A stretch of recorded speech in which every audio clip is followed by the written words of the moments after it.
quelqu'un qui démarre, quand on démarre notre vie professionnelle, généralement, on a des gens autour de nous qui vont être un petit peu des mentors, des gens que l'on va suivre. Je parlais tout à l'heure de l'exemple de la jeune femme qui a un mentor dans son métier. Donc comme elle est nouvelle, elle apprend. Donc elle apprend, elle pense qu'il y a une seule manière de faire.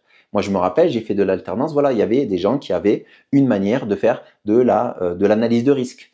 Certes, il y a des outils, des méthodes, mais je parle vraiment dans la réflexion interne, d'accord? Dans la manière de produire les choses, dans la manière de créer une présentation, dans la manière de, de, de se préparer avant une chose plutôt qu'une autre. Et là, on se rend compte que si on rentre en alternance, en apprentissage, dans le domaine de l'artisanat, dans l'ingénierie, peu importe, et qu'on se retrouve avec des personnes qui nous disent qu'il y a une seule façon de faire. C'est ça la bonne méthode. Et qu'on est jeune, qu'on a peut-être un peu un manque de caractère et qu'on n'ose pas s'imposer. Eh bien, qu'est-ce qu'on va faire? On va essayer de copier cette manière de faire, mais la manière de faire de la personne, elle ne peut pas être la nôtre, puisque c'est singulier, une manière de faire.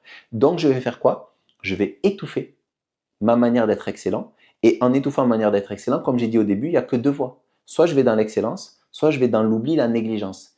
Et là, les conséquences, c'est que, on le verra dans le spectre, eh bien, l'énergie, elle n'est pas très haute, l'impact, il est assez faible, et moi, l'estime de moi, la confiance en moi, elle n'est pas to the sky.